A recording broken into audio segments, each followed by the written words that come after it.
Salut,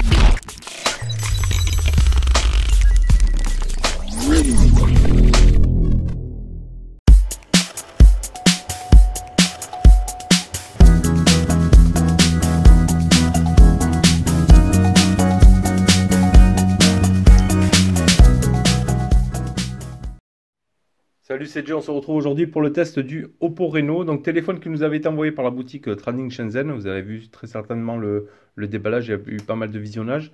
Si ce modèle vous intéresse, on vous met un petit lien d'achat dans la description. Donc là, on est sur la version chinoise et qui comporte quand même toutes les langues, le Play Store, etc. Juste les bandes qui vont changer. Donc si vous n'avez pas besoin de toutes les bandes françaises, vous pouvez partir sur la version chinoise et le chargeur secteur, bien évidemment, qui est différent. Donc en France, il est vendu en 256 Go à 500 euros. Voilà, là on est sur du 417 euros en 628. Voilà, sur la boutique Trading. Il y a les autres modèles aussi, hein. Il y a les 6256 et il y a les 8256 également.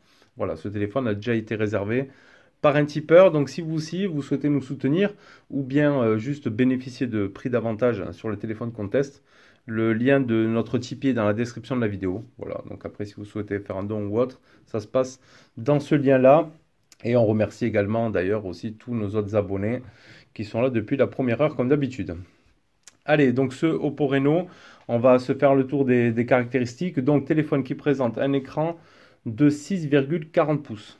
Voilà, donc c'est juste énorme. 6,40 pouces en AMOLED, en du Full HD+. Voilà, il prend une surface de 93,1%, voilà, de la face avant. Donc si on peut comparer toujours, j'ai le Find X ici. Voilà, donc le Find X, bon, il a les bords Edge, hein, on l'avait vu déjà. Sinon, en termes de menton, moi, je trouve quand même que c'est assez kiff-kiff. Voilà, peut-être un tout petit peu moins sur le Reno, je sais pas. Peut-être un tout petit chouïa moins. Mais ça reste quand même un menton assez fin et c'est quand même déjà une bonne prouesse. C'est plutôt pas mal. Donc après, hein, ici on avait vu, on retrouvait le haut-parleur juste ici dans le champ. Donc la résolution c'est du 2340 par 1080. Ensuite, il possède donc le Qualcomm, c'est le Snapdragon 710 en 2,2 GHz. Voilà, un Qualcomm qui est bien.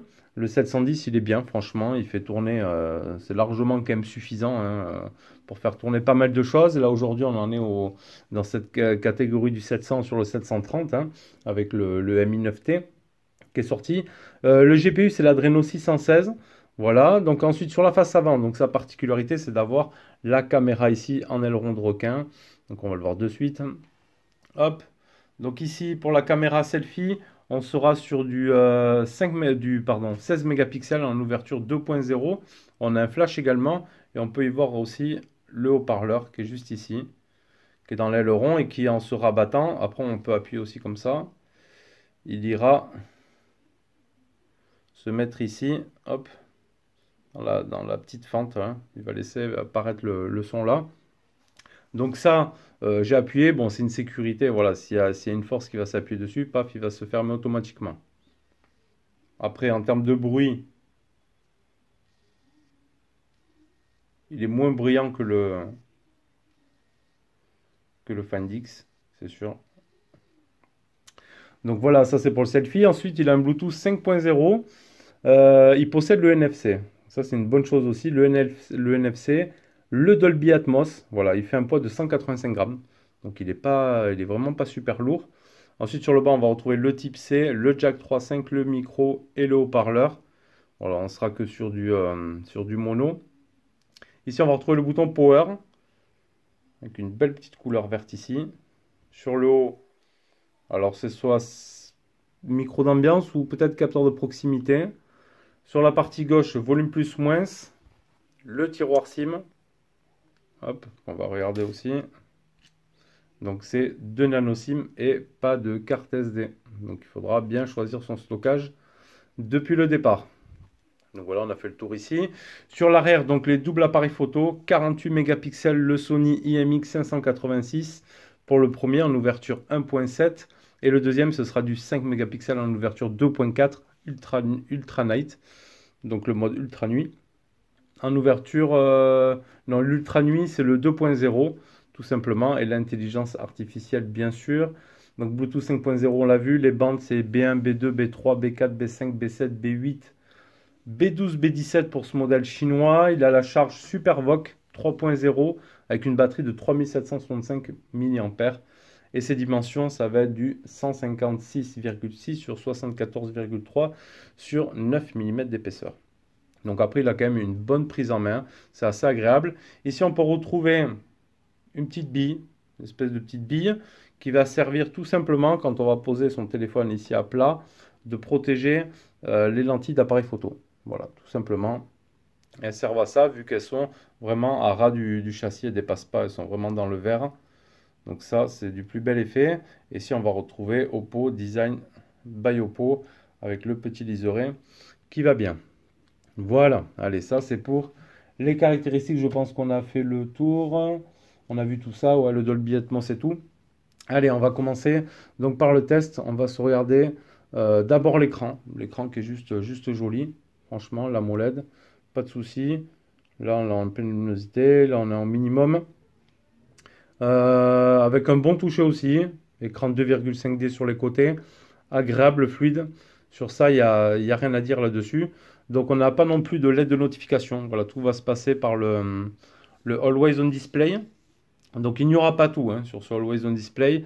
De natif, vous aurez que les SMS et appels du téléphone. Tout ce qui sera notification, etc. de Messenger, ça apparaîtra pas dessus. Voilà, ça c'est dommage chez Oppo.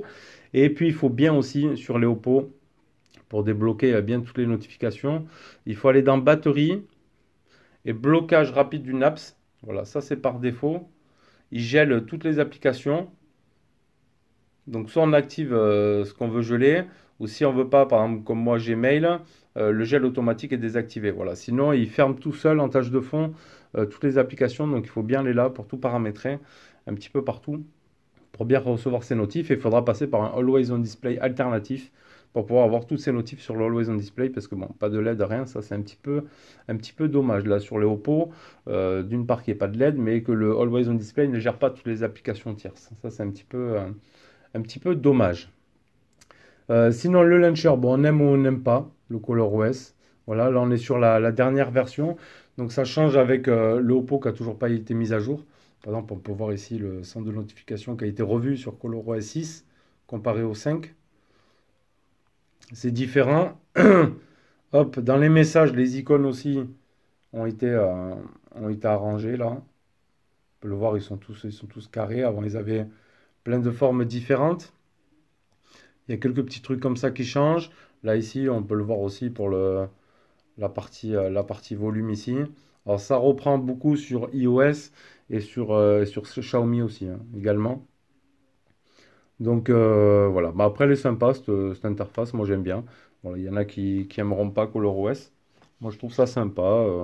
Sur les versions chinoises, on a l'application thème également. On peut aller se télécharger des thèmes pour changer ses icônes et tout.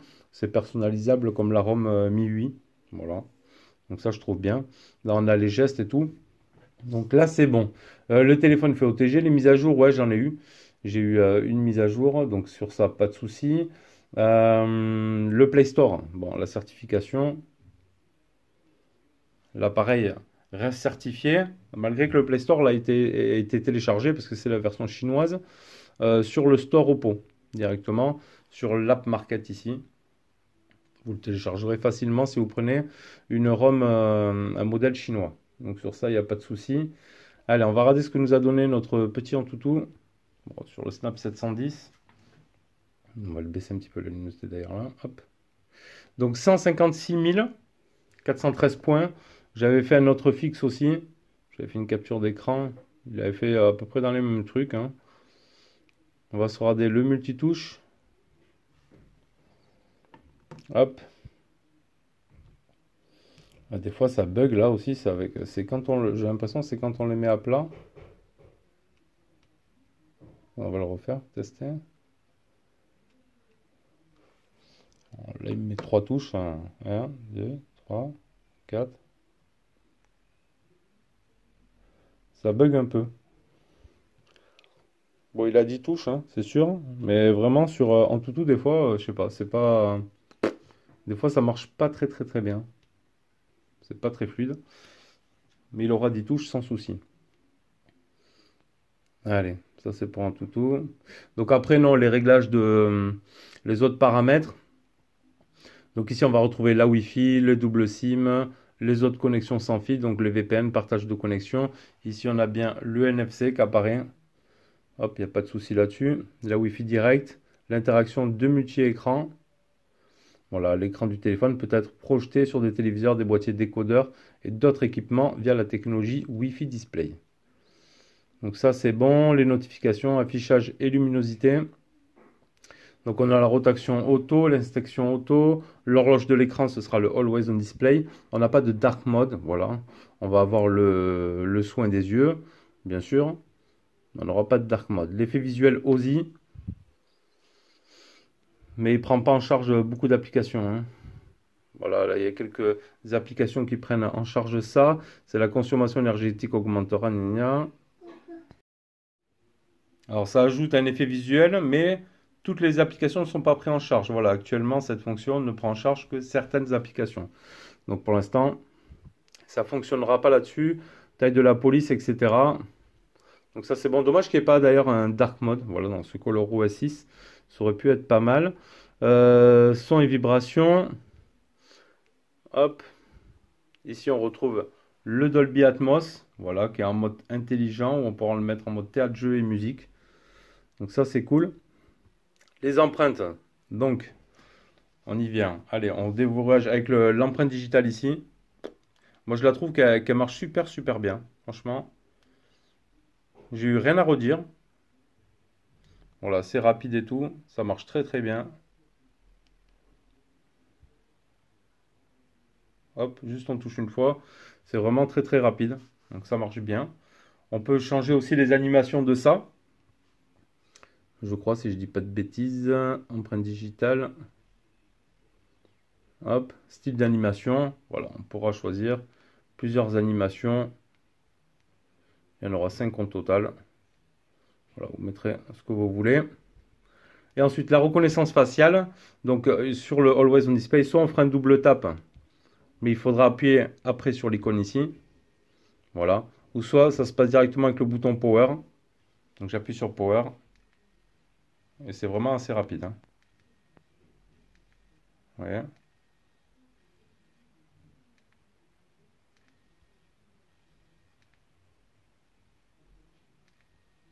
À peine je touche le Power, l'appareil photo se...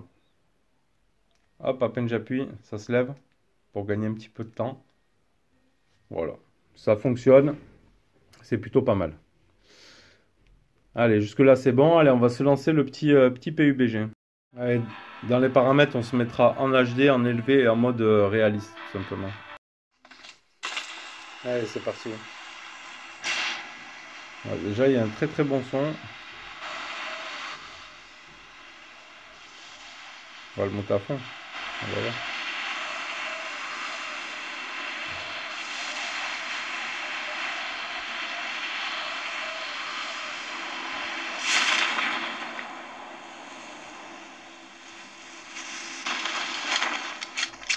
Ouais, du son.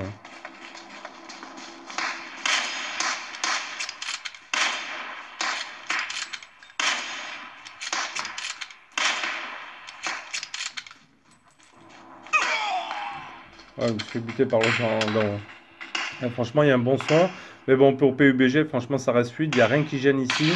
C'est un peu gratuit ici dans le coin. Voilà. Ici aussi, un petit peu en bas.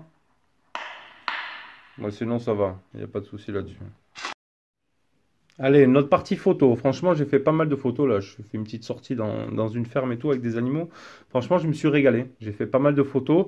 Donc, toutes les photos que vous verrez en 4 tiers, c'est celles prises en 48 mégapixels. Voilà, parce qu'on pourra mettre du 48 mégas juste en mode 4 tiers. Donc, tout ce que vous verrez en 4 tiers, ce sera du 48 mégapixels. J'en ai fait également aussi en plein écran. Voilà. Ça, c'est bon.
Donc après les options qu'on va retrouver ici, donc ici on va rentrer dans les paramètres pour mettre donc le rapport d'image en 4 tiers, plein écran, 48 mégas, etc.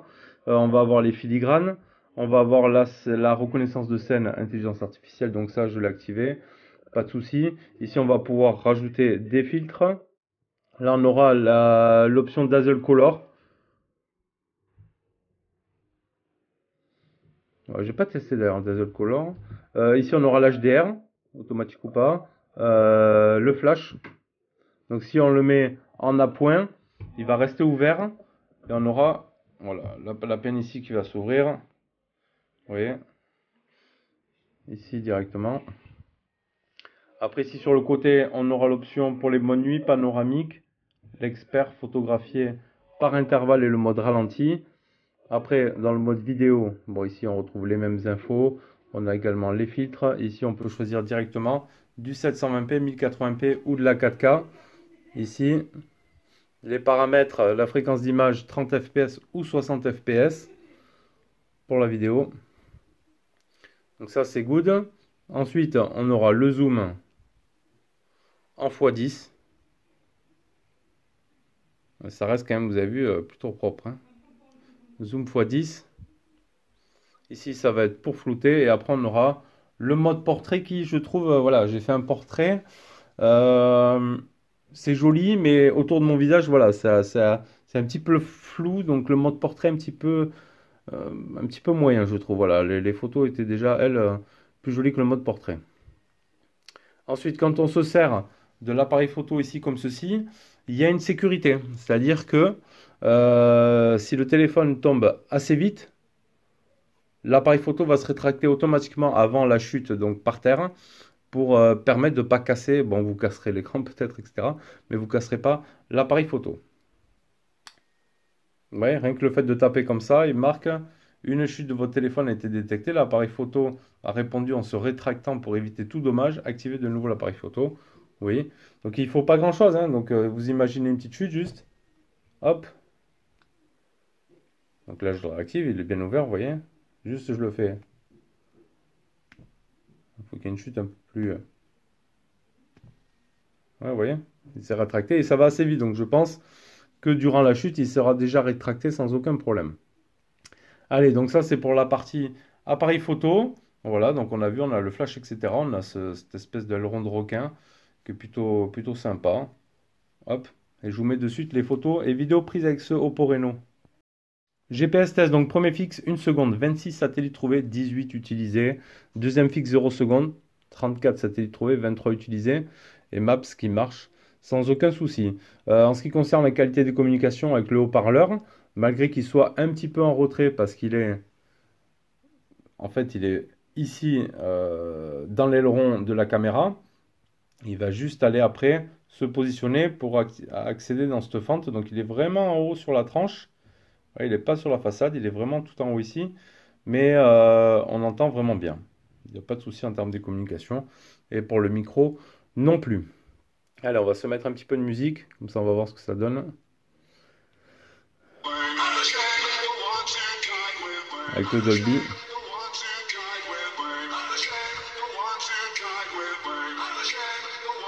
Donc là, on a accès directement au Dolby ici. Donc ça, c'est bien. Donc on a en mode télécharge. On va le mettre en mode musique.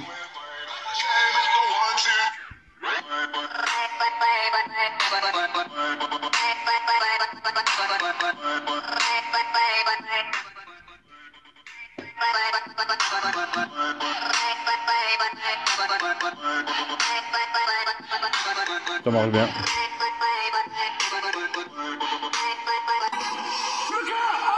On monte un peu.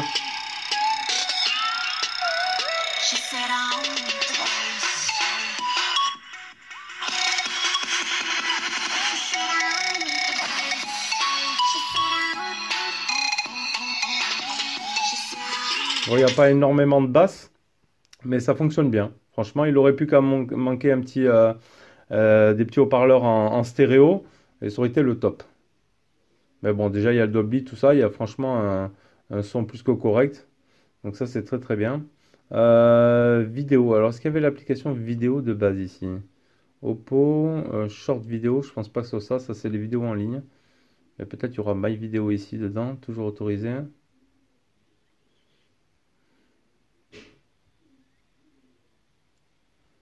Non, ici il n'y a pas mes vidéos. Je pensais qu'il y avait l'application vidéo ici, non? Photo, gestionnaire, musique. Ah,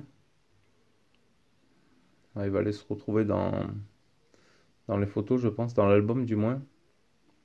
Euh, Ah oui, je l'ai vu ici, là. Là, movie. Tac.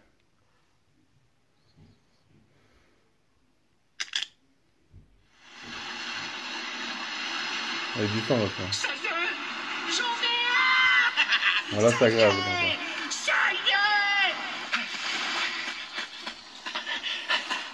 Oh, toi. Laquelle? Toi? Non, toi.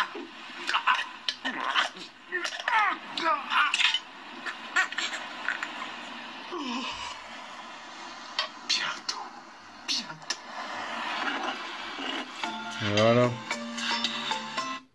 Donc ça c'est bon. Donc tout ça c'est bon. La qualité du Wi-Fi, franchement, elle est bien. Et donc pour la 4G, on l'a vu, les bandes, ce sera du B1, B2, B3, B4, B5, B7, B8, B12, 17. Sinon, il faudra partir après sur la version française, tout simplement. Le Breno Voice, bon voilà, ça aussi, ce sera pour du chinois. Parce que si je parle ici, hey, salut, comment ça va? Voilà, il va rien comprendre. Il va me parler en chinois, très certainement. Google. 找到哥哥啦，来软件商店安装吧。Oui, moi aussi. C'est cool. Bon, il me recherche sur le store les applications Google. C'est déjà pas mal, mais c'est pas suffisant pour nous ici en France. Donc après Breno, ça servira à rien. Le Game Center. Après, on a le mode jeu aussi, hein, il se met en mode jeu. Le téléphone également. Ici sur la gauche, on va avoir un petit centre avec. Bon, il détecte quand même la météo, l'escar ici, il n'y a pas de souci. Le calendrier, etc. Des petits raccourcis qu'on peut personnaliser tout simplement. Breno, durée d'utilisation, autres paramètres. Stockage, recherche, introduction. Connexion OTG, c'est ici. Espace de jeu. Donc gérer mes jeux. L'assistance de jeu. Voilà. Ici, il va trouver qu'il y a PUBG tout simplement. Et il va gérer tout seul après lui les performances, etc. Donc ça, c'est plutôt sympa. Allez, on en vient à notre autonomie de ce Oppo Reno. Hop là, on va sortir de là. Ah, c'est vrai qu'il y a du son, hein, ça dépote quand même. Les captures. Donc, parce que là, j'en ai fait plusieurs. Alors ça, c'est laquelle? La première. Voilà, à 20 heures. Il me restait 47%. J'avais utilisé 53% en 20 heures. Je rappelle que c'est une batterie de 3765 mAh. Voilà, et non pas 4000. Donc on est dans les 3765. Et il donnait une vie de 1 jour et 19 heures. Franchement, bonne autonomie. Deuxième capture. Ça, c'est le lendemain, 16h50. Voilà, j'avais utilisé 69%. Il me restait 31%. Et je crois que j'ai encore forcé dessus. Non, et ça, c'est un deuxième test batterie que j'ai fait. Donc, franchement, vous tiendrez même pratiquement les 2 jours. Franchement, avec 3765 mAh. Et vous bénéficiez de la charge SuperVOOC en 3.0. Donc là, c'est la recharge instantanée. Vraiment ultra rapide, hein, de chez Oppo. Donc ça, c'est un bon point positif sur ce Reno qu'ils aient également mis ça. Voilà, allez, donc c'était le test de ce Oppo Reno. Franchement, moi j'ai passé 15 jours avec bien. Je me suis régalé quand même la partie photo, même si la partie portrait je trouve un petit peu moins bien. En partie photo bien, prise en main bien. Ici, l'aileron de requin, bon ben voilà, hein, si vous faites la reconnaissance faciale, il s'ouvrira tout le temps. Il est donné pour du 200 000, je crois, comparé au Oppo Find X qui était 300 000 mouvements. Donc voilà, après à voir ce que ça fait dans la durée. Mais ouais, au début, je le trouvais aussi moins rapide. On l'a vu que le Find X. Hop, on peut voir même la différence là de teinte. Tchouk.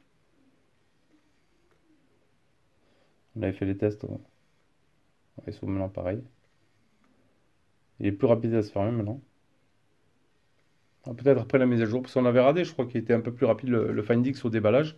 Mais bon, allez, donc si ce téléphone vous intéresse, vous pouvez aller faire un petit tour sur le lien, si vous voulez aller acheter sur Trading Shenzhen, boutique très très sérieuse, hein, je le répète. On nous a déjà posé la question, sinon on n'en parlerait vraiment pas.